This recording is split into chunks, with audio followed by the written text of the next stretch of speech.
Jemaat Tuhan, apa kabar hari ini? Semoga hari ini menjadi hari yang luar biasa bagi kita semua. Kembali lagi di Revival News Gereja Kristen Kalam Hidup. Jemaat Tuhan, puji Tuhan Gereja Kristen Kalam Hidup sudah dapat melaksanakan ibadah secara langsung di gereja. Namun, bagi Bapak Ibu, Saudara-saudari sekalian yang belum dapat hadir di gereja, dapat mengikuti ibadah online Gereja Kristen Kalam Hidup dengan mengklik link di bawah ini. Tidak lupa juga nih, bagi Bapak, Ibu, Saudara-saudari sekalian yang ingin memberikan persembahan, perpuluhan, dan ucapan syukur, Anda dapat mentransfer via bank yang tertera di bawah ini. Dan bagi Bapak, Ibu, Saudari sekalian yang ingin memberikan gerakan janji imannya, Anda dapat mentransfer di via bank berikut ini. Sekian Revival News Gereja Kristen Kalam Hidup. Tetap sehat dan selalu mengucap syukur di dalam Tuhan. Selamat beribadah, Tuhan Yesus memberkati.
Shalom jemaat yang terkasih, kita akan mulai ibadah kita dengan bersaat teduh terlebih dahulu.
Pertolongan kepada kita adalah dari Tuhan pencipta langit dan bumi dengan segala isinya.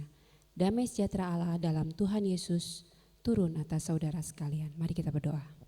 Tuhan Yesus yang baik, terima kasih Tuhan kalau pagi hari ini Kau masih memberikan kami kesempatan di mana kami bisa bersama-sama Tuhan datang ke hadirat Tuhan untuk berbakti, memberikan pujian yang terbaik dan mendengarkan firman Tuhan. Biarlah setiap kami Tuhan diberikan hati yang layak untuk datang ke hadirat Tuhan. Biarlah kami datang dengan penuh kerendahan hati, sehingga kami Tuhan menjadi pribadi yang berbeda saat kami datang dan kami kembali ke tempat kami masing-masing. Kami serahkan Tuhan ibadah kami dari awal, pertengahan hingga akhirnya ke dalam tangan-Mu. Di dalam nama Tuhan Yesus, Juru Selamat kami hidup. Amin. Jemaat Tuhan, mari kita bangkit berdiri mengucapkan pengakuan iman rasuli. Aku percaya kepada Allah, Bapa yang Maha Kuasa, Khalik langit dan bumi, dan kepada Yesus Kristus anaknya yang tunggal Tuhan kita, yang dikandung daripada Roh Kudus, lahir dari anak darah Maria, yang menderita sengsara di bawah pemerintahan Pontius Pilatus, disalibkan, mati dan dikuburkan, turun ke dalam kerajaan maut. Pada hari yang ketiga, bangkit pula dari antara orang mati, naik ke surga, duduk di sebelah kanan Allah, Bapa yang Maha Kuasa, dan akan datang dari sana untuk menghakimi orang yang hidup dan mati. Aku percaya kepada Roh Kudus, gereja yang kudus dan am, persekutuan orang kudus, pengampunan dosa, kebangkitan orang mati, dan hidup yang kekal. Amin. Mari jemaat Tuhan, kita datang ke hadirat Tuhan dengan penuh kerendahan hati. Berikan pujian yang terbaik bagi Tuhan. karena kasih Tuhan begitu besar dan terlalu besar untuk setiap kita.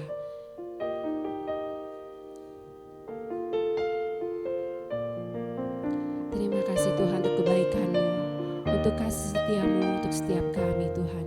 Ini pujian kami. Telah kulihat bukti kasih-Mu, Kau menderita gantikanku. Hanya dengan darah-Mu Kau selamatkanku. Dengan darah-Mu Kau selamatkanku. Kini ku hidup menyenangkan. Terlalu besar, terlalu besar kasih-Mu Bapa. Pengorbanan yang Kau berikan bagiku. Terlalu mahal darah-Mu Yesus, tercurah untuk menebus hidupku. Katakan dengan sungguh, telah kulihat bukti kasih-Mu. Telah kulihat bukti kasih-Mu, Kau menderita gantikanku. Dengan darah-Mu, dengan darah-Mu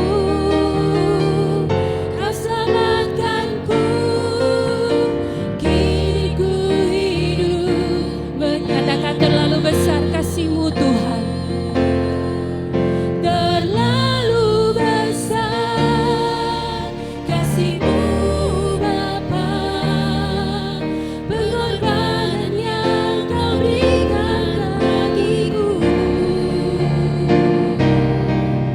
Terlalu mahal darah-Mu Yesus, tercurah untuk menebus hidup. Terlalu besar Tuhan.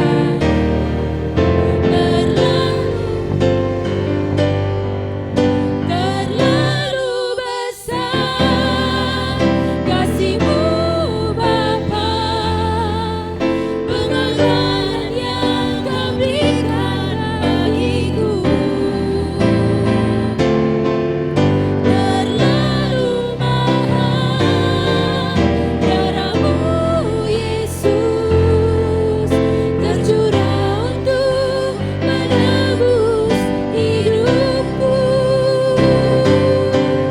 Terlalu mahal darah-Mu Yesus, tercurah untuk menebus hidupku. Terima kasih Tuhan. Terima kasih Yesus. Terima kasih Yesus. Terima kasih Tuhan untuk kasih-Mu yang begitu besar untuk kami. Mari jemaat Tuhan, kita tetap bangkit berdiri. Kita berikan pujian yang terbaik kembali untuk Tuhan.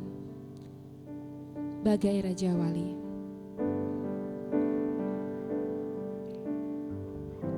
Biarlah setiap persoalan yang kita hadapi, kita mau berserah kepada Tuhan. Kita mau percaya bahwa Tuhan beracara untuk setiap hidup kita. Hanya kepadanya.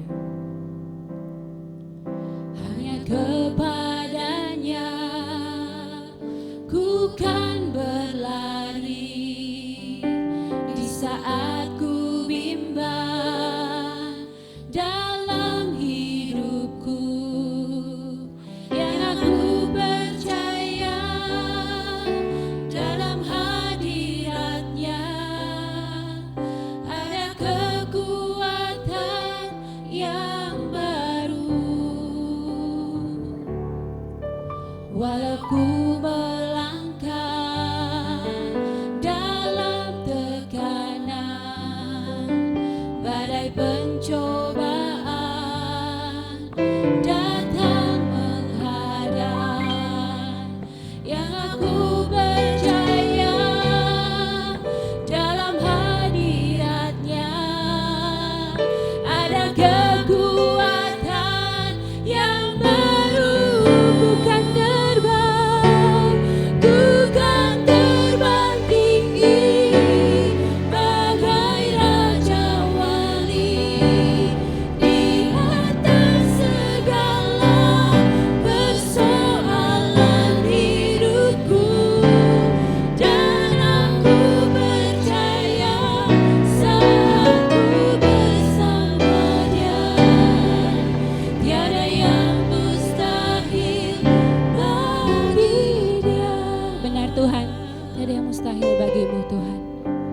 Mari sama-sama katakan, hanya kepadanya. Hanya kepadanya ku kan berlari di saat ku bimbang dalam hidupku. Yang aku percaya dalam hadiratnya ada kekuatan yang baru.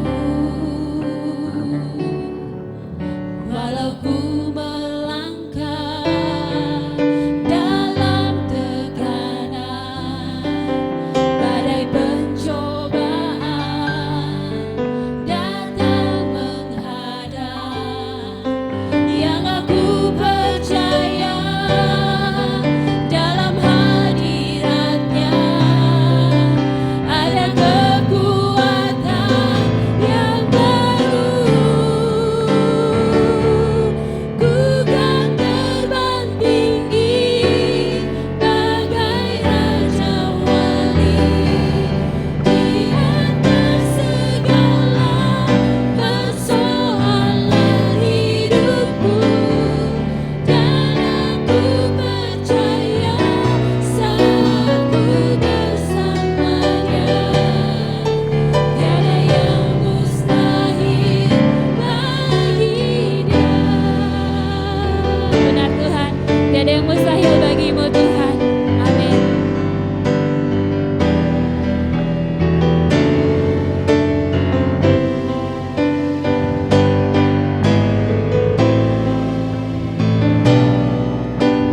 Mari jemaat yang terkasih sama-sama katakan, ku kan terbang tinggi bagai raja wali.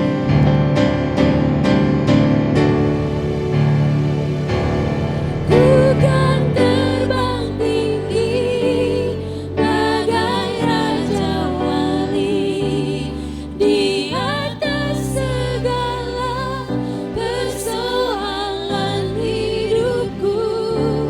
Dan aku percaya saat ku bersama Dia tiada yang mustahil bagi Dia. Ku kan terbang tinggi, ku kan terbang tinggi bagai raja wali di atas segala persoalan hidupku.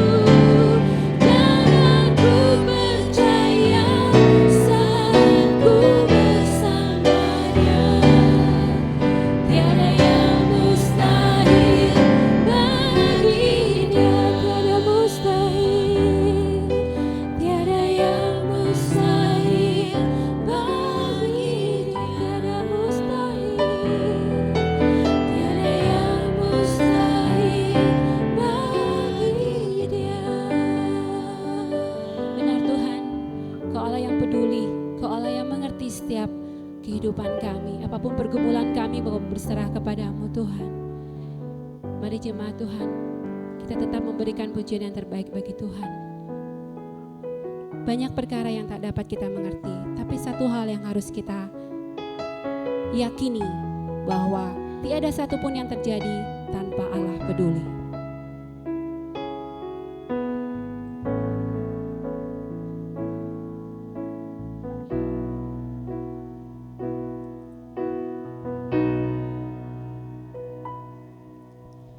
Banyak perkara yang tak dapat ku mengerti. Katakan dengan sungguh kepada Tuhan, Mengapakah harus terjadi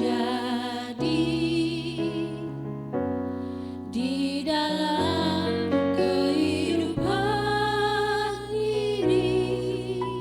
Satu perkara yang ku simpan dalam hati, tiada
Pagi hari ini ya Tuhan,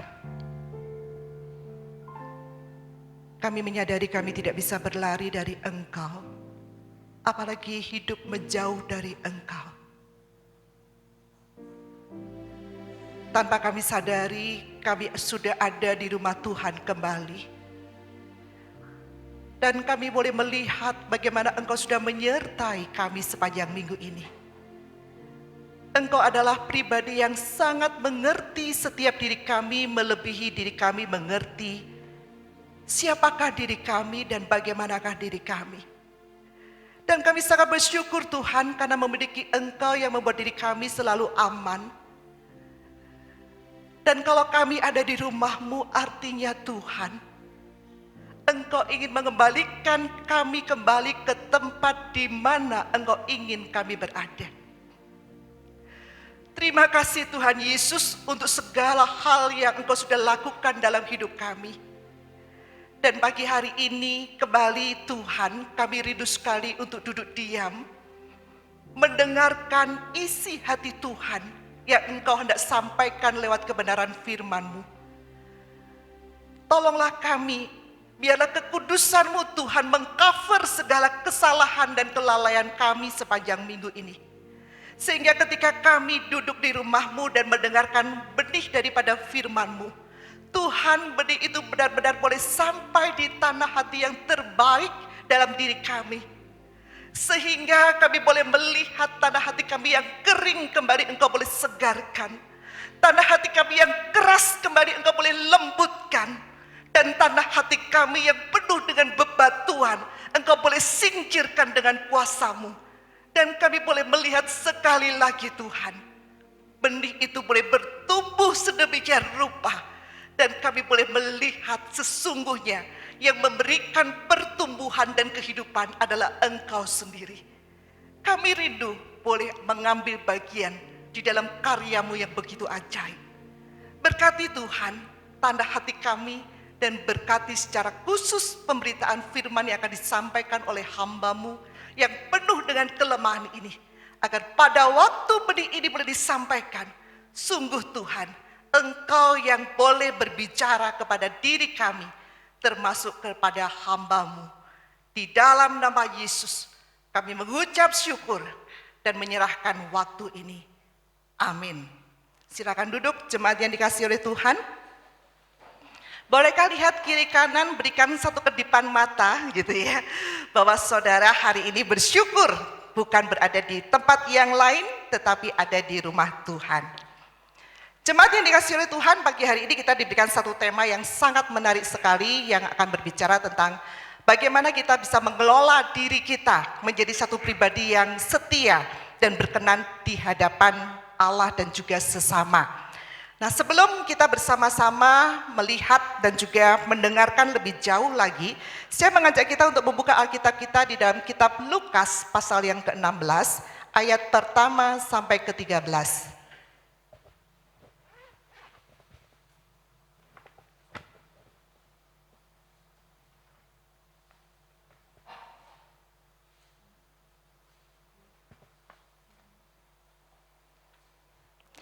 Injil Lukas pasal yang ke-16, ayat yang pertama sampai ke ayat ke-13.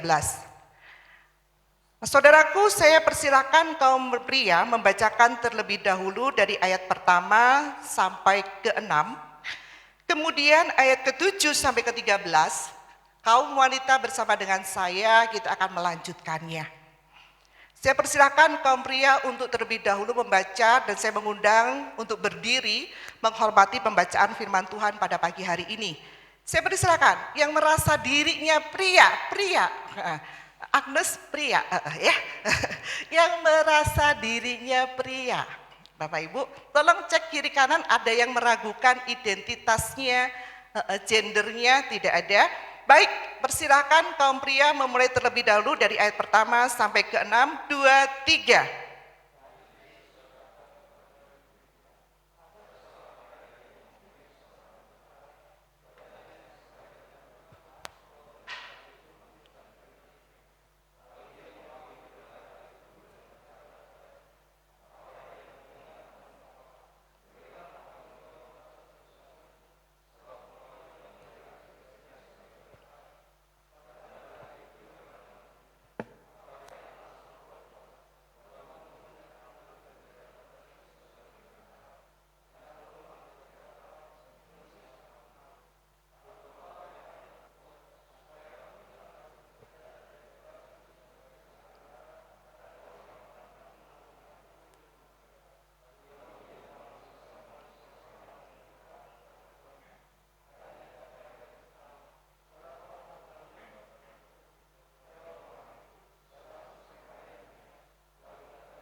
Terima kasih, silakan duduk. Saya undang kaum wanita untuk berdiri. Mari bersama dengan saya kita melanjutkannya di ayat ke-7 sampai ke-13. Demikian firman Tuhan 2-3. Kemudian ia berkata kepada yang kedua, dan berapakah hutangmu? Jawab orang itu, 100 pikul gandum. Katanya kepada orang itu, inilah surat hutangmu. Buatlah surat hutang lain 80 pikul. Lalu Tuhan itu memuji bendahara yang tidak jujur itu, karena ia telah bertindak dengan cerdik, sebab anak-anak dunia ini lebih cerdik terhadap sesamanya daripada anak-anak terang. Dan aku berkata kepadamu, ikatlah persahabatan dengan mempergunakan mamon yang tidak jujur, supaya jika mamon itu tidak dapat menolong lagi, kamu diterima di dalam kemah abadi. Barang siapa setia dalam perkara-perkara kecil, ia setia juga dalam perkara-perkara besar. Dan barang siapa yang tidak benar dalam perkara-perkara kecil, ia tidak benar juga dalam perkara-perkara besar. Jadi, jikalau kamu tidak setia dalam hal mamon yang tidak jujur, siapakah yang akan mempercayakan kepadamu harta yang sesungguhnya? Dan jikalau kamu tidak setia dalam harta orang lain, siapakah yang akan menyerahkan hartamu sendiri kepadamu? Seorang hamba tidak dapat mengabdi kepada dua Tuhan, karena jika dengan demikian ia akan membenci yang seorang dan mengasihi yang lain. Atau ia akan setia kepada yang seorang dan tidak mengindahkannya yang lain. Kamu tidak dapat mengabdi kepada Allah dan kepada Mamon. Silakan duduk, kita membaca bersama-sama ayat yang ke-10. Mari kita bersama-sama, 2-3. Barang siapa setia dalam perkara-perkara kecil, ia setia juga dalam perkara-perkara yang besar. Dan barang siapa yang tidak benar dalam perkara-perkara kecil, ia tidak benar juga dalam perkara-perkara besar. Bapak Ibu Saudara sekalian, berbahagia setiap diri kita yang bukan hanya membaca, merenungkan, terlebih setiap diri kita yang mau menyimpan kebenaran ini dalam hati kita dan melakukannya. Saudara, sebelum kita bersama-sama merenungkan lebih jauh kebenaran firman Tuhan hari ini, saya meminta tolong multimedia untuk menayangkan satu trial film yang pernah ditayangkan di bioskop kurang lebih tahun 2009. Saya persilahkan. 2 menit, 3 menit. It's all still ahead.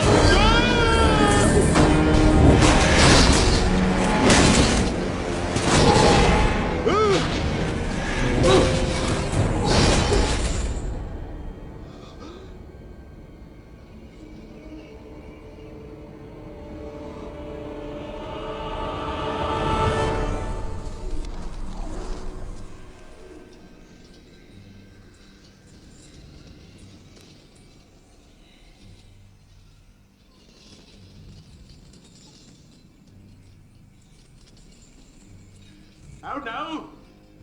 What do you want with me? Much. Who are you? Ask me who I was. Who were you then? In life, I was your partner, Jacob Marley.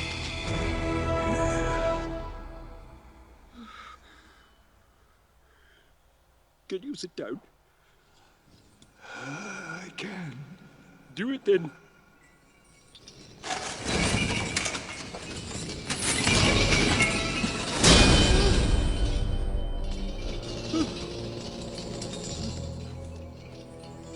You do not believe in me. Oke. Bapak Ibu Saudara sekalian, film ini berjudul A Christmas Carol, ya. Diadaptasi dari satu novel yang ditulis oleh Charles Dickens yang diterbitkan Desember 1843. Artinya, kalau kita hidup di zaman sekarang sudah 2 abad lebih, buku ini dicetak ulang, bahkan saudara setidaknya ada 5 versi film di luar kartun dan juga animasi yang kita lihat pada pagi hari ini. Nah, Bapak Ibu Saudara sekalian, tahun 2009 Disney itu memberani mengeluarkan biaya hampir 200 juta USD untuk animasi ini. Ya, saudara perhatikan, tahun 2009 Disney itu berani mengeluarkan 200 juta USD untuk animasi ini. Dan hasilnya, saudara, 137,8 juta dolar mereka mendapatkan pemasukan dari pasar domestik. Dan 185,8 juta dolar mereka mendapatkan dari luar Amerika. Nah, jadi saudara, kalau dihitung satu tiket 10 dolar pada zaman itu, kalau di Indonesia tidak sebesar itu ya saudara ya. Di Indonesia kalau sekarang 1 dolar berapa sih? Hah? Berapa sih? Cik Lili nih paling tahu nih dolar nih. 14 sekian gitu ya. Kalau 2009 mungkin saya tidak tahu lebih rendah atau lebih tinggi, tapi yang pasti saudara tidak mungkin setinggi itu 10 dolar satu tiket. Ya, barangkali hanya sekitar 2 sampai 3 dolar. Nah, saudara, berdasarkan hitungan ini kalau dihitung aja kita samakan dengan Amerika 10 dolar satu tiket, berarti saudara 3,2 juta orang di seluruh dunia datang ke bioskop untuk menonton film itu, termasuk kami satu keluarga di tahun 2009 itu. Ya, jadi kalau kita simpulkan secara global, artinya saudara bukan 3,2 juta lagi orang, tetapi mungkin sudah mencapai 4 juta dijumlahkan dengan orang Indonesia yang membeli tiket itu dengan cukup murah nilainya untuk satu tiket. Nah saudaraku, apa yang menarik dari film ini dan apa relasinya dengan firman Tuhan pada pagi hari ini? Bapak Ibu Saudara sekalian, lepas dari kritik yang mengatakan film ini Christless, ya artinya meniadakan Yesus Kristus sebagai pusat Natal, tetapi saudara, narasi dari film ini kalau saudara bisa unggah di Google atau di Facebook atau mungkin di YouTube, saudara bisa melihat ada satu maksud yang hendak diperlihatkan oleh penulis supaya kita bisa belajar di dalamnya. Film ini menceritakan satu pria yang bernama Ebenezer Storage yang mengalami satu kegagalan, dia tidak berhasil memanage dirinya sampai satu hari saudara, rekan bisnisnya yang 10, 11, 12 dengan dia, artinya punya karakter yang sama, gaya hidup yang sama, saudara rekan bisnisnya yang sudah meninggal yang bernama Marley ini harus datang dari dunia kematian untuk bertemu dengan dia, memperingatkan Storage bahwa kamu harus berubah, kamu harus berhenti dari kehidupan kamu yang antisosial. Tahu ya saudara ya, antisosial itu artinya tidak mau ketemu dengan orang lain, takut berinteraksi dengan orang lain takut bersosialisasi, dan kemudian berhenti untuk tidak belajar bermurah hati. Kenapa takut bertemu dengan orang lain? Ya artinya takut kalau 1 sen uang miliknya itu dikeluarkan untuk orang lain. Nah saudara, Marley itu sampai harus datang dari dunia kematian untuk mengingatkan sahabatnya ini. Dan bagaimana cara Marley untuk menolong saudara? Dia mengatakan akan ada 3 hantu yang lain, yaitu hantu masa lalu, hantu masa kini, dan juga hantu masa depan, yang akan menolong kamu untuk mengerti kenapa kamu harus berhenti dari gaya hidup kamu sekarang, dan kamu akan ditolong untuk mengerti kenapa kamu harus berubah. Nah saudara, apa yang terjadi dengan perjalanan 3 hantu ini dengan Storage saudara? Saudara, hantu masa lalu membawa Storage ini, Ebenezer Storage ini ke masa lalunya, dan dia menyaksikan, dia kaget sekali saudara. Dia diperlihatkan masa kecilnya yang masih memiliki hati yang murni, yang tidak memiliki motivasi apa-apa terhadap sesamanya, terhadap teman-temannya, terhadap orang tuanya, dan juga terhadap dirinya. Dan kemudian dibawa untuk melihat tanpa dia sadari, satu titik ketampakan, keserakahan itu mulai mempengaruhi, mencemari kehidupannya. Dan sampai satu titik dia menyaksikan hatinya begitu dingin, dan ia tidak mau berinteraksi dengan orang lain. Dan yang lebih celaka saudara, hantu masa lalu itu memperlihatkan satu event, satu momen indah dalam hidupnya. Dia bertemu dengan satu wanita yang ia cintai, dan wanita itu sangat mencintai dia. Dan wanita itu harus meninggalkan storage karena dia melihat kehidupan yang ia jalani ke depan tidak memiliki masa depan dengan pria ini. Saudara, ada sesuatu yang membuat storage itu berpikir. Lalu bagaimana dengan hantu masa kini, saudara? Saudaraku, hantu masa kini itu memperlihatkan satu kehidupan yang jauh berbeda dengan kehidupannya. Satu kehidupan Natal yang begitu menyenangkan. Banyak makanan, pesta pora, nyanyian, banyak sekali tertawa. Tidak seperti dirinya yang begitu kesepian, tinggal seorang diri di satu loteng yang tidak terlalu bagus. Bukan karena dia tidak punya uang, tapi dia simpan uang itu karena dia takut uang itu keluar. Dan saudaraku, yang paling menarik adalah pada waktu dia diperlihatkan itu, saudara, dia begitu dibuat terkejut. Kenapa? Karena pada waktu hantu masa kini itu berganti dengan masa depan, saudaraku, storage diajak untuk melihat apa yang terjadi kalau dia tidak berubah. Saudara, dia melihat ada satu peti mati dan di dalamnya dirinya. Dan yang membuat dia paling terkejut adalah orang yang dia pikir selama ini baik.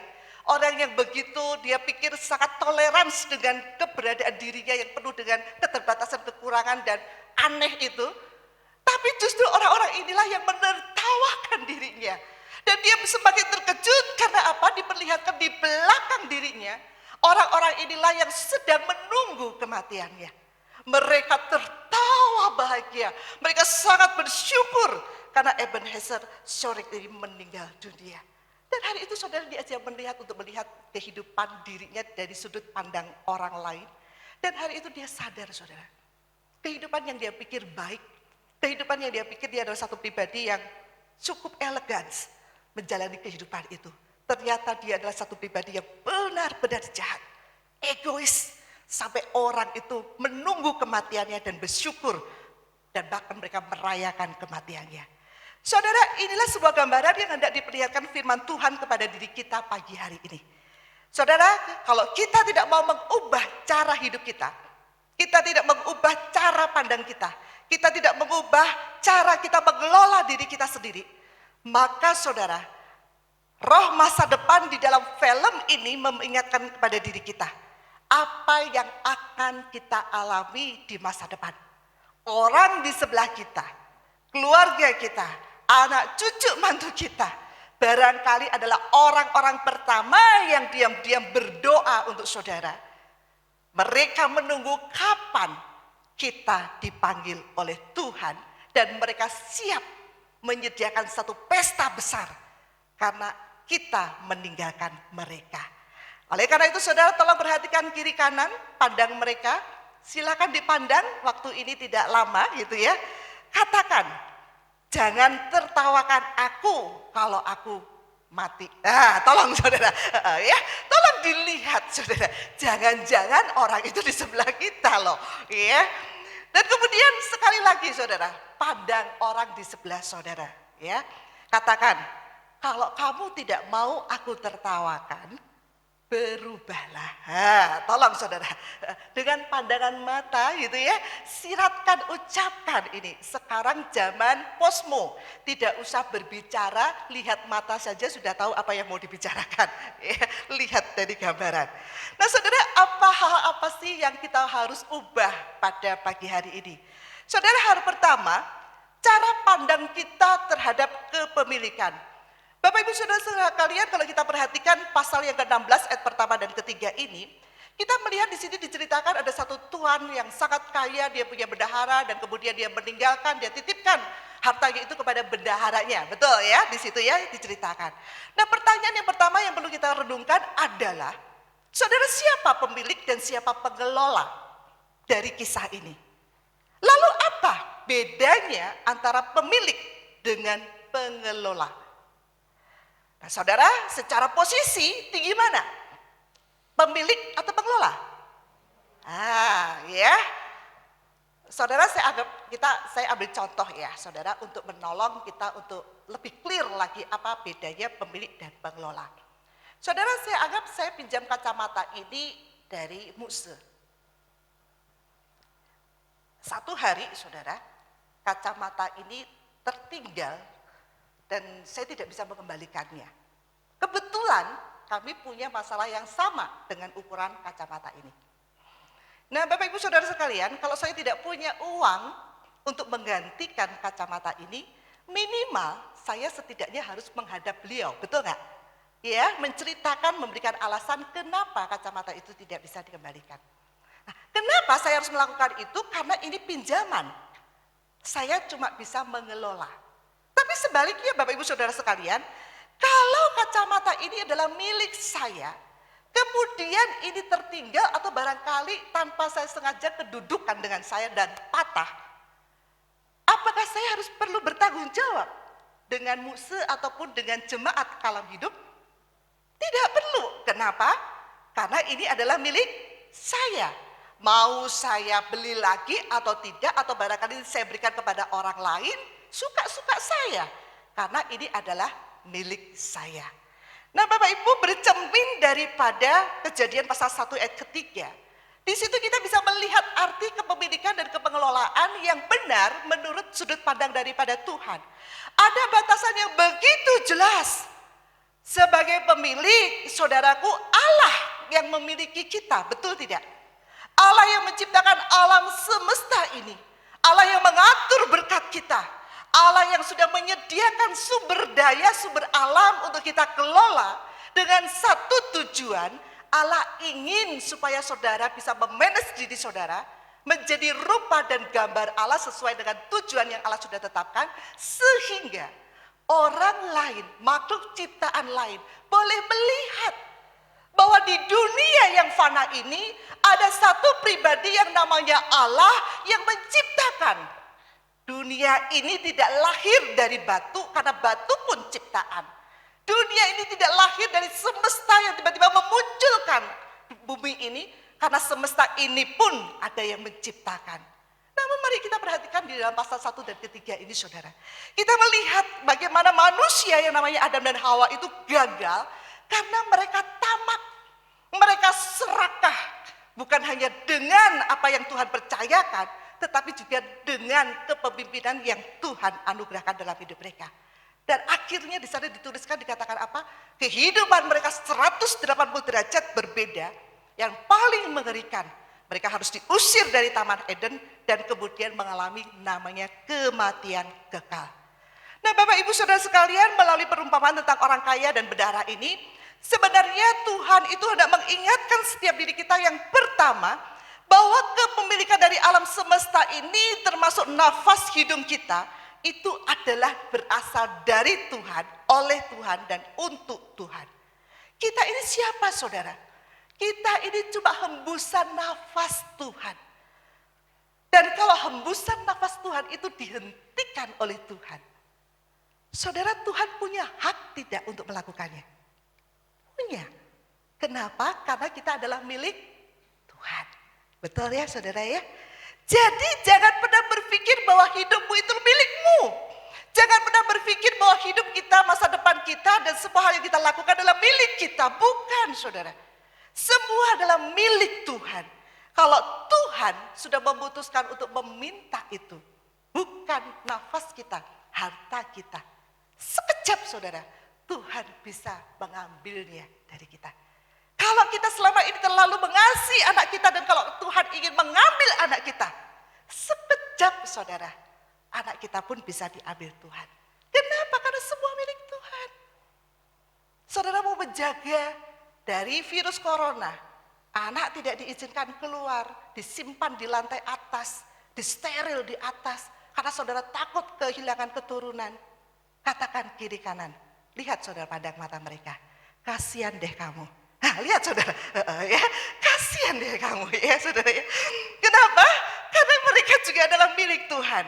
Nah, pertanyaannya saudara, saya berpikir ketika merenungkan ini, mana yang saudara pilih, dipecat Tuhan di dunia ini atau nanti, saudara? Harus mengalami kematian kekal dulu baru menyadari, gak enak dipecat oleh Tuhan. Saudara, dipecat oleh Tuhan itu yang paling mengerikan, bukan pada waktu nanti di dalam kekekalan. Karena di dalam kekekalan kita jelas sudah tahu kalau tempat kita memang di neraka gitu kan ya. Kita gak bisa loh bilang begini sama Tuhan, Tuhan aku gak betah di sini, aku pindah boleh gak? Di kehidupan kekal yaitu di surga.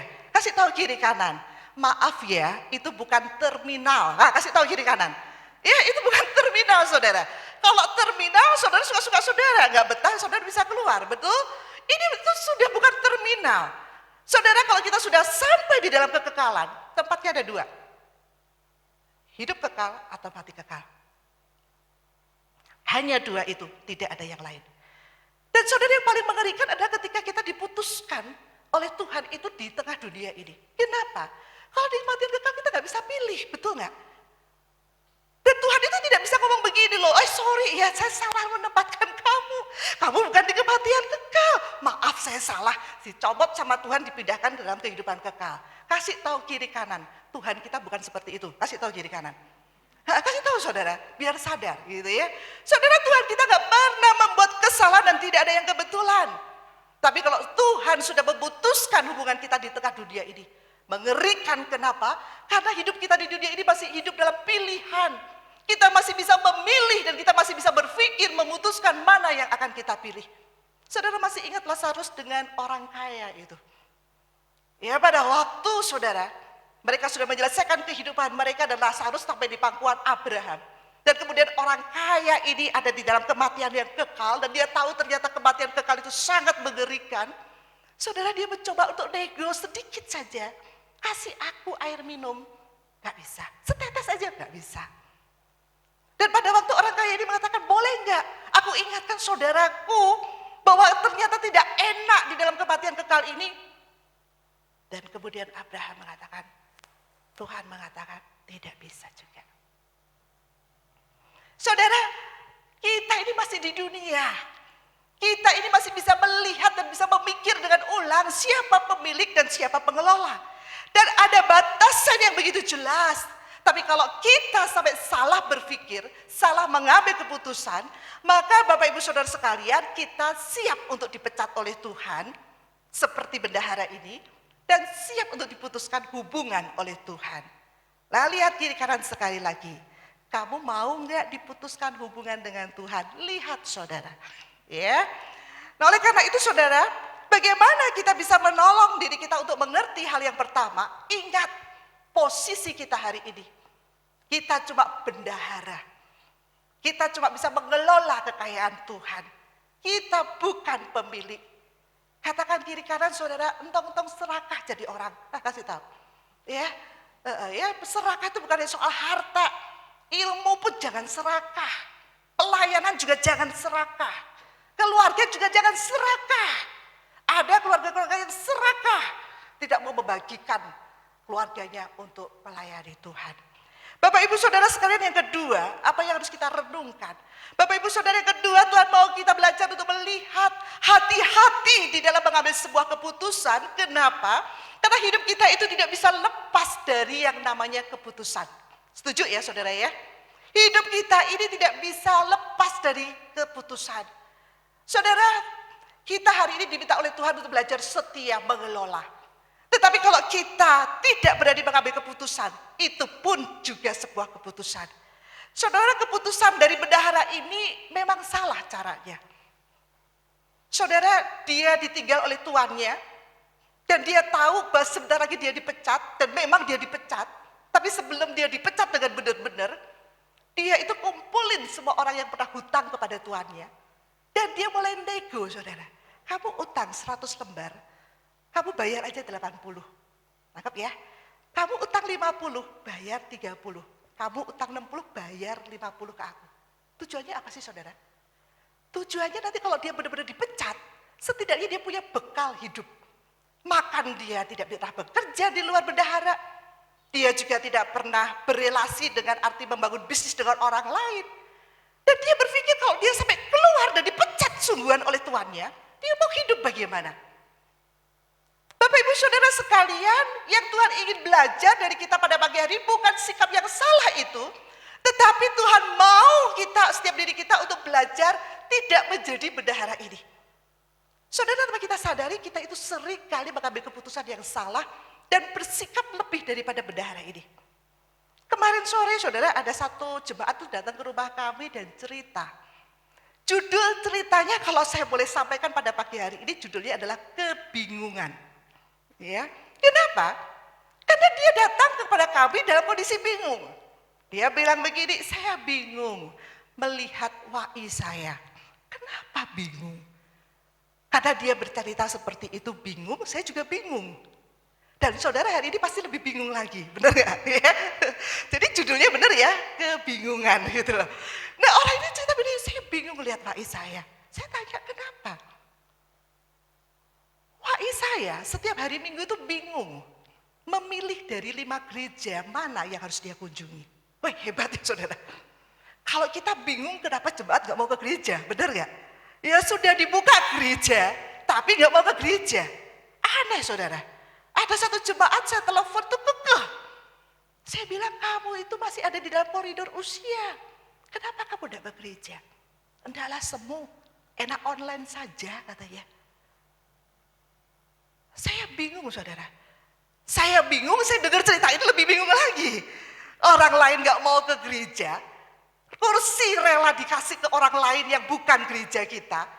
Tapi orang yang punya gereja malah gak mau ke gereja. Coba lihat kiri kanan, itu bukan kamu pasti. Nah ya, nggak ada saudara, nggak ada di dalam ruangan ini. Tapi pasti dia mendengar online ini, nggak apa-apa, peace gitu loh ya. Tapi yang saya katakan adalah sebuah ketulusan ketika orang ini mengatakan saya bingung kenapa wai saya itu setiap minggu itu bingung mau memilih gereja mana. Dari 5 gereja. Dan waktu saya mendengar saya juga lebih bingung. Kenapa ada 5 gereja? Dan saudara, orang ini baru bercerita. Wai saya itu setiap gereja itu mendapatkan santunan diakonia. Nangkep ya mulai ya. Kalau dia tidak setor muka 1 bulan 1 kali, diakonianya itu dihentikan. Bapak ibu saudara sekalian, bukankah gereja seringkali menyalahgunakan, memberikan kasih itu dengan cara yang tidak benar? Bapak ibu ini sepertinya sepele buat diri kita. Kita mungkin bisa mengatakan kita yang penting gereja sudah mengerjakan bagiannya. Kalau orang itu menyalahgunakan, ya itu salah orang itu sendiri. Tapi tidak saudara, ini adalah bagian daripada kesetiaan, bagian daripada loyalitas, bagian daripada kepercayaan yang Tuhan berikan. Karena kita adalah pengelola dari gerejanya. Dan saya berpikir begini saudara, kalau sampai ada jemaat seperti itu kebingungan setiap hari Minggu, harus memilih 5 gereja. Kalau 1 bulan ada 10 minggu berarti kebingungannya berapa banyak? 10 gereja. Dan dia mengatakan untuk 1 bulan dia nggak usah pergi kerja, dia cukup pergi ke 5 gereja itu dan dikumpulkan itu bisa cukup untuk makan dia, lebih daripada cukup. Dan Bapak Ibu salah siapa ini? Salah dari kita. Salah dari gereja. Dan saya berpikir kenapa kita tidak belajar untuk mengelola dengan baik, memberikan sebuah pertanggungjawaban dengan baik, mendidik, menolong orang itu. Dan kalau kita sudah menolong orang itu dalam arti mengedukasi, memberikan kail kepada orang itu, dan orang itu tetap seperti itu. Kasih tahu kiri kanan, wayah nak dia memang ada di dalam kematian kekal. Kasih tahu. Ya. Tapi saudara kalau kita tidak mengerjakan bagian kita, artinya kalau dia sampai di dalam kematian kekal, itu kita punya peranan di dalamnya. Dan jangan-jangan gereja itu yang ada dalam kematian kekal, bukan orang itu. Kenapa?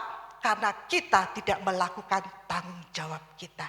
Saudara, hal kedua yang Tuhan ingin belajar kepada diri kita adalah cerdik. Bukan belajar daripada ketamakan, keserakahan daripada bendahara ini, tetapi cerdik. Dan yang ketiga, saudara berbicara tentang pengabdian. Saudara, tema bulan ini tidak kebetulan kalau bicara tentang kesetiaan. Di mana kita bisa melihat kesetiaan dari bendahara yang tidak jujur ini?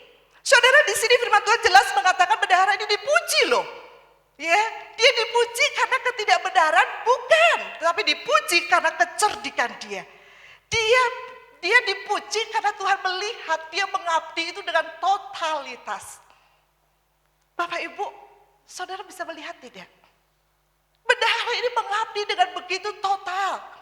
Meskipun dia mengabdi di tempat yang salah, di pribadi yang salah, dia mengabdi kepada dirinya sendiri, betul? Dia membangun ketamakan untuk dirinya sendiri, untuk masa depannya sendiri. Tetapi saudara perhatikan, Allah di dalam diri Yesus itu memberikan pujian kepada bendahara ini. Bukan karena kesalahannya, tetapi karena cara dia mengabdi. Nah Bapak Ibu Saudara sekalian, mari kita lihat refleksi dengan diri kita sendiri. Kita ini pengelola seperti apa? Tergantung kepada siapa kita mengabdi.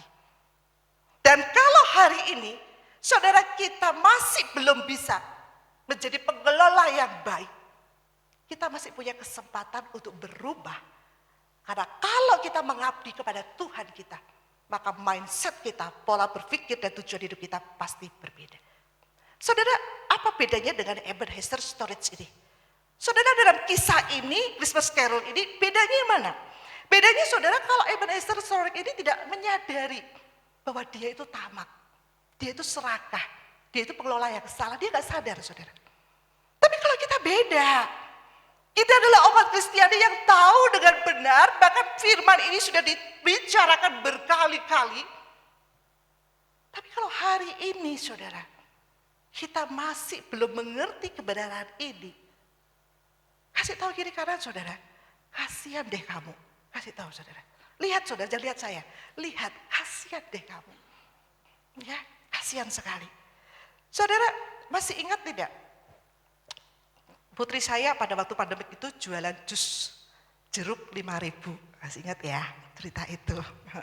Kalau di gereja naik sedikit saudara, karena sudah masuk ke pelataran pemilik dari jus itu. Jadi kalau saudara satu saya bawa, saudara beli 7.000, kasih 10.000. Ya kasih tahu kiri kanan. Kalau semua bawa jusnya 5.000, dijual 7.000, kasih 10.000. Kasih tahu kiri kanan. Kenapa? Ya, saudara saya akan cerita begini. Ya, saudara awalnya saya masih ingat sekali awalnya itu saya tidak cerita awalnya saya punya jeruk diambil sama dia. Awalnya itu begini saudara, anak ini tuh punya motivasi seperti itu. Pada waktu pandemi karena nggak bisa sekolah, waktu itu liburan, dia banyak sekali waktu untuk dirinya. Dan mulailah dia saudara bersosialisasi ke kiri ke kanan, satu komplek kami kecil. Tapi ternyata dia bisa menemukan ada 15 anak yang tinggal dalam komplek itu dan umurnya bervariasi. Mereka berkumpul di satu rumah, ya biasalah buka YouTube, nonton film horor, yang takut dipasangin headset karena bervariasi usianya. Tapi yang paling mereka suka adalah bermain bola saudara. Dan kalau sudah bermain bola, panas, carinya apa? Air minum, betul ya. Dan anak saya satu hari bawa itu yang namanya jeruk, tetangganya beli dan anak ini ternyata anak yang punya mulut marketing. Nah saudara dia bawa itu jeruknya ke teman-temannya nih, cici jualan jeruk. Dan akhirnya sampai hari ini, saudara kalau saudara perhatikan nilai uang yang dia kumpulkan itu hampir 2 juta dari penghasilan jual jeruk. Saudara mungkin berpikir, wah itu jual air lah. No saudara, kami tidak jual air. Ya, saudara, botol yang dia jual itu adalah botol baru, bukan botol bekas. Satunya botol itu Rp1.000, masih ada sisa Rp4.000, betul? Gulanya kalau dihitung-hitung mungkin Rp250 lah dicairkan. Kemudian apa lagi jeruknya? Saudara, jeruknya kami tidak beli di sini, jeruknya itu beli di Jakarta. Ongkosnya berapa? Nah, gitu ya. Ya saudara ya berapa itu jeruknya? Jeruknya satu botol itu jeruknya bisa 2-3 jeruk kalau yang kecil. Kalau yang besar 2 minimal lebih dari setengah. Jadi jeruk aslinya itu segini saudara. Gulanya sendiri, baru sisanya air. Untungnya mana? Ada saudara untungnya. Masih ada 1.500 untungnya. Bagaimana bisa 2 juta? Bapak ibu saudara sekalian, anak ini dari awal memberikan setiap keuntungan itu Rp500 bukan dari keuntungan bersih. Tangkap ya saudara ya. Dia memberikan itu, mengembalikan itu sebagai 1/10, dia pulangin itu, dia taruh di satu kotak. Dan dia selalu sore itu setelah temannya pulang, dia hitung, dia kumpulin tuh uang-uang itu. Dia kumpulin seperti juragan jus gitu ya. Dia kumpulin, dia hitung, dia bilang laku berapa botol, dia taruh, nih mah untuk perpuluhan. Dan hari ini perpuluhan itu sudah diserahkan kepada komisi anak-anak. Dan saya minta untuk dikelola karena anak ini menitipkan untuk itu. Bapak ibu saudara sekalian, uang itu dari mana bisa 2 juta? Bapak ibu saudara sekalian, karena Allah dari awal melihat kesetiaan anak ini. Dan ketika saya upload di Facebook, yang beli bukan hanya jemaat Kalam Hidup, bukan hanya 15 anak. Ini berkembang menjadi es lilin, menjadi susu kedelai. Dan saudara, ketika dia ulang tahun, karena sekarang dia adalah orang terkenal terkenal di klaster kami, di perumahan kami. Pada waktu dia memberikan bingkisan bakpao ulang tahunnya itu kepada opa oma yang biasa beli jeruk, dia dapat angpau lebih daripada apa yang dia pikirkan. Terkumpul saudara 2 juta. Saudara, tidak ada 2 juta ini kumpul kalau tidak mulai dari yang kecil. Betul? Ya. Oke, saya akan tutup dengan satu kisah saudara. Saudara, di tahun 2014 ada satu orang kaya versi majalah Forbes, yaitu yang bernama Lee Ka-sing, pengusaha di Hong Kong. Dia punya satu sopir pribadi dan pada waktu sopir ini mau pensiun, Bapak Ibu Saudara sekalian. Lee Ka-sing ini sudah memberikan satu pesangon senilai 2 juta dolar pada waktu itu dan kalau dirupiahkan itu 3 miliar. Dan Bapak Ibu Saudara sekalian, pada waktu uang itu diberikan, sopir ini mengatakan begini, tidak, jangan. Mana ada sopir seperti itu ya. Saudara kalau kita jadi sopir ini pasti, cepet gitu ya, lumayan 3 miliar. Tapi enggak, saudara, dia enggak. Lee Ka-sing bertanya, kenapa enggak? Dan sopir ini bercerita begini, Pak, selama saya jadi sopir Bapak duduk di belakang, saya itu mendengar cara Bapak berbicara, cara Bapak menangani usaha, cara Bapak memainkan uang, sistem uang, dan saya melihat mengikuti dari yang kecil sampai besar. Dan Bapak tahu tidak? Ketika saya belajar, saya praktekkan, saya mulai kelola gaji saya setiap bulan itu sedikit-sedikit dari usaha yang kecil. Dan Bapak tahu sekarang, saya punya usaha banyak sekali. Bukan saya menolak 3 miliar ini, karena uang saya lebih cukup daripada hidup saya dan anak cucu saya. Bapak Ibu Saudara sekalian, kita adalah pribadi yang jauh lebih baik daripada sopir ini. Betul? Tuhan kita bukan Lee Ka-sing, Tuhan kita adalah satu pribadi yaitu pencipta langit dan bumi. Dan dia sudah menyerahkan anak tunggalnya Yesus Kristus untuk diri kita. Supaya apa? Kita belajar dari dia bagaimana mengelola hidup kita. Dan dia juga bukan hanya berhenti kepada diri Yesus, tetapi juga memberikan orang-orang beriman untuk kita bisa belajar bagaimana menyelesaikan perjalanan hidup kita itu dengan baik. Dan kalau hari ini saudara, Tuhan sudah memberikan semuanya untuk diri kita dan kita tidak mau berubah. Terakhir saudara, lihat kiri kanan. Lihat kiri kanan. Jangan tertawa kalau aku mati. Gitu ya saudara, jangan tertawa kalau aku mati. Mari kita tundukkan kepala kita berdoa. Saya undang musuh untuk ke depan. Mari Bapak Ibu Saudara sekalian, kita gunakan waktu ini sejenak untuk merenungkan. Perjalanan hidup seperti apakah yang sudah kita lewati dan bagaimana kita mengelola hidup kita sampai hari ini. Silakan musik memainkan pujian ini pelan-pelan. Intro. Undang Bapak Ibu, mari kita buat tuntas. Hari ini kita datang di hadapan Tuhan. Buatlah sebuah komitmen baru. Apakah ada sisi-sisi yang kita harus bereskan? Kita tamak dengan relasi kita dengan keluarga.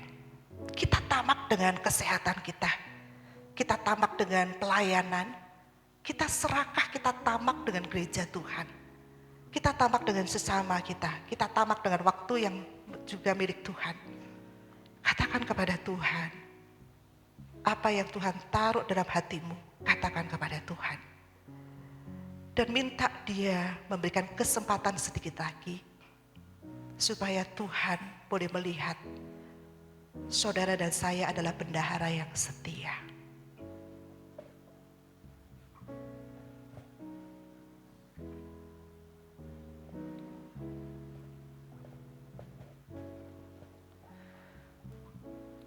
Bapa di dalam surga, saat ini Tuhan, mari Kau menilik setiap kami Tuhan. Kalau Engkau menemukan ada di antara kami menjadi bendahara yang tidak jujur, bendahara yang tidak berkenan, karena kami menyalahi apa yang sudah Tuhan percayakan pada kami. Kami hanya pengelola Tuhan. Ampuni kami, ajar kami, kembalikan kami kepada posisi semula Tuhan. Agar kami boleh menjadi pengelola yang berkenan kepada Tuhan. Pengelola yang bertanggung jawab penuh. Yang boleh menyelesaikan apa yang sudah dipercayakan dengan baik. Berkati setiap jemaat-Mu Tuhan. Dengan apa yang Tuhan sudah percayakan pada mereka. Biar mereka boleh kelola itu dengan baik. Dan semuanya boleh menghasilkan buah yang berkenan, menyenangkan hati Tuhan. Terima kasih Bapak, terima kasih buat kebenaran firman-Mu. Terus biarlah Roh Kudus berbicara pada setiap kami, menuntun, mengingatkan, bahkan terus mengajar kami. Hingga satu saat kami boleh semakin hari, semakin mengerti, semakin memahami, dan pada akhirnya kami boleh mendengar suara Tuhan kami berkata, "Hai hambaku yang setia, masuklah dalam kesukaan." Tuhan, inilah menjadi kerinduan setiap kami. Terpuji namamu ya Bapa. Di dalam nama Tuhan Yesus kami berdoa dan mengucap syukur. Amin. Baik Bapak Ibu Saudara sekalian, diberkati melalui kebenaran firman Tuhan. Oh aminnya sedikit ya, karena berat ya jadi pengelola ya. Lebih enak jadi pemilik ya. Pemilik bisa bersesuka hati. Kalau pengelola kan tidak boleh. Semua harus tunduk dengan apa yang tuannya. Tetapi kita harus belajar ya, kita sama-sama belajar. Jadi Bapak Ibu, beberapa pengumuman. Pertama, sekali lagi, persembahan Bapak Ibu bisa dilakukan melalui amplop, dimasukkan ke kotak yang tersedia di belakang, atau Bapak Ibu bisa melalui scan. Ya, sekarang sudah zamannya canggih, Bapak Ibu tinggal HP, scan, bayar bisa pakai OVO, GoPay segala macam. Ya. Kemudian juga Bapak Ibu bisa transfer, ada rekening BCA yang sudah tercatat di belakang ataupun di warta. Ya, itu pengumuman. Yang kedua, Bapak Ibu saya berharap kita semakin menjaga serius dengan kesehatan. Kenapa? Karena saat ini sudah semakin banyak yang terkena. Ya, dan Bandung sudah memasuki merah. Ya, dan saya berharap kita lebih berhati-hati lagi. Jangan sampai kita menjadi yang terkena. Karena saya dikirimi satu video perkataan dari seorang anak bos yang baru dipanggil Tuhan. Dan anaknya itu pun satu hari setelah dia membuat percakapan direkam dikirim, dia pun juga meninggal. Karena sekarang mungkin di sini ada Dr. Rusli tahu pasti sekarang virus COVID itu tidak ada gejala demam. Demamnya tidak tinggi dan itu dialami oleh dia. Dia tidak merasa apa-apa, sehat-sehat, tetapi dia merasa sakit, di ronsen, bagus semua. Tetapi setelah 1 hari di ronsen, hari kedua dia koma kritis, kemudian hari ketiga dia tidak ada. Artinya begitu cepatnya mutasi dari virus COVID ini perkembangannya sehingga membuat tidak ada gejala, tidak kelihatan, tetapi efeknya semakin cepat merenggut nyawa kita. Karena itu berhati-hati, ya waspada, selalu jaga dan saat ini juga masker harus pakai, di mobil pun harus pakai, jangan nanti Bapak Ibu kena denda, ditangkap. Ya, karena kalau nggak pakai masker ditangkap, didenda sekarang. Dan saya berharap untuk sementara Bapak Ibu nahan diri. Ya, nahan diri. Saya pun juga menahan diri. Saya harusnya mengubah, ada satu surat anak saya ada kesalahan dan saya harus rubah. Dan saya harus menahan diri. Kenapa? Karena sekarang banyak kantor pemerintahan sudah terkena COVID. Jadi saya nahan diri, tunggu semua cooling down, tenang, baru saya mau urus surat tersebut.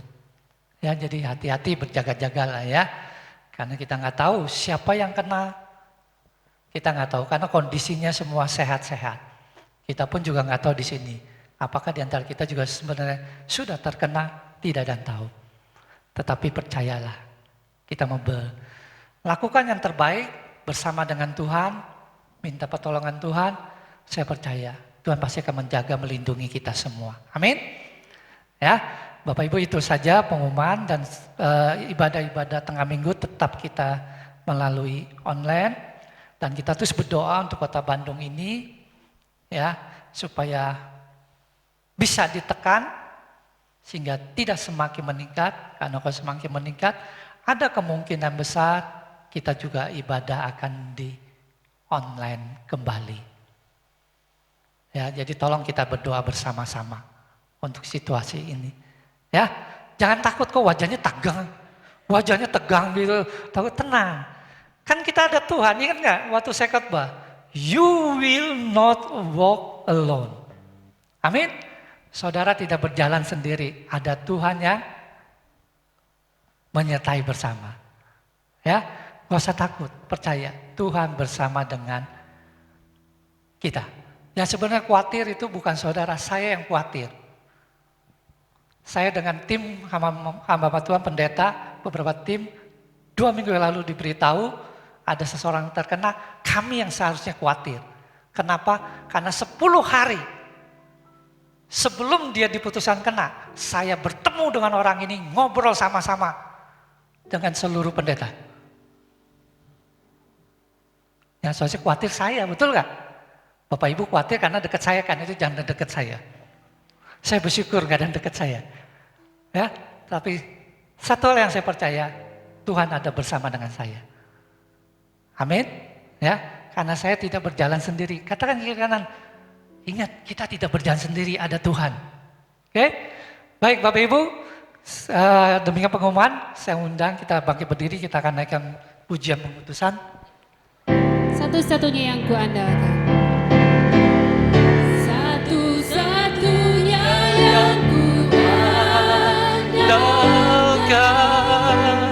Satu-satunya yang percaya, Engkau sumber kekuatan, sumber kebenaran, sumber kebenaran. Satu-satunya yang kuandalkan. Satu-satunya yang Engkau Tuhan memberkati, Tuhan menyembuhku, Tuhan memulihku. Satu-satunya yang kuandalkan, satu-satunya yang kupercaya. Engkau sumber kekuatan, sumber pengharapan, sumber kedamaian. Satu-satunya yang kuandalkan, satu-satunya yang kupercaya.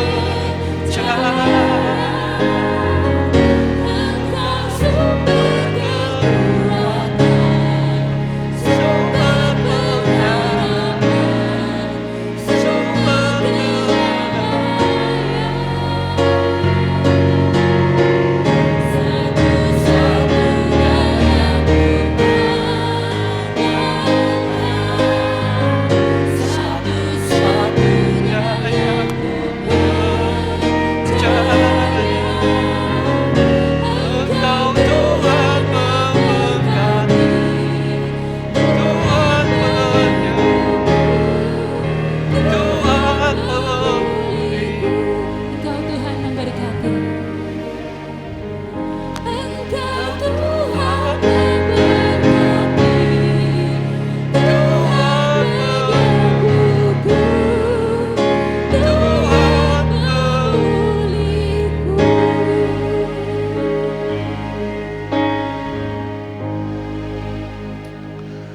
Terima kasih Tuhan kalau Engkau sudah memimpin seluruh rangkaian ibadah kami dari awal, pertengahan hingga pada akhirnya. Dan kami percaya Tuhan, setiap kami sudah diberkati Tuhan. Baik ketika kami menaikkan pujian, lebih lagi melalui kebenaran firman-Mu Tuhan. Dan kami terlalu yakin Tuhan, kalau sebentar kami pulang, kami tidak sama ketika kami datang.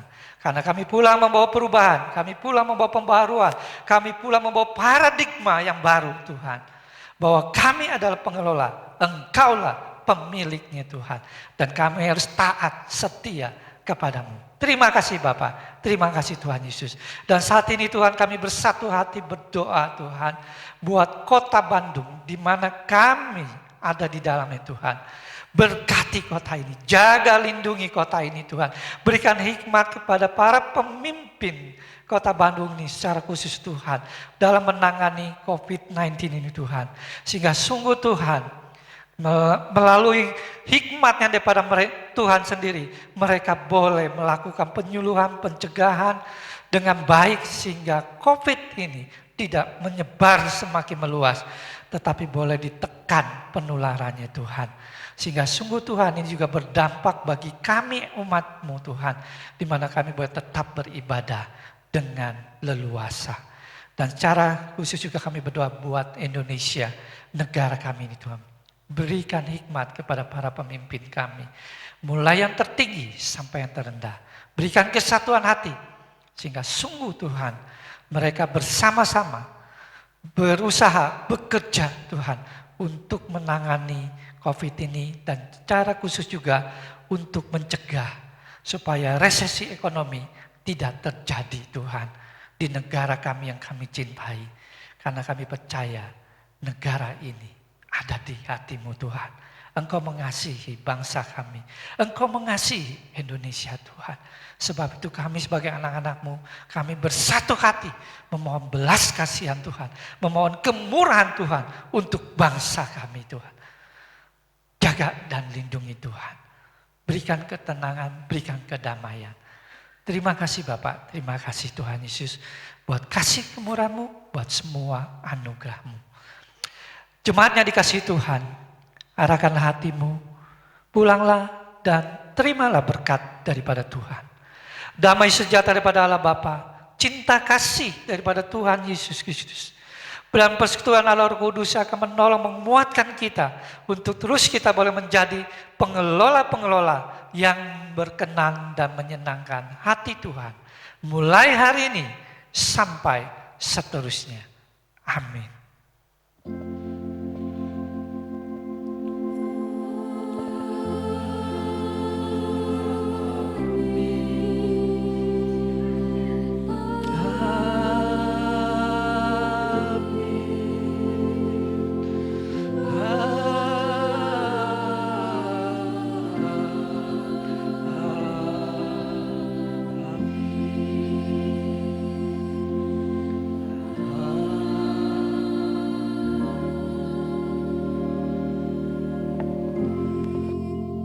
Jemaat Tuhan persilakan duduk kembali, ibadah selesai, saat duduk masing-masing.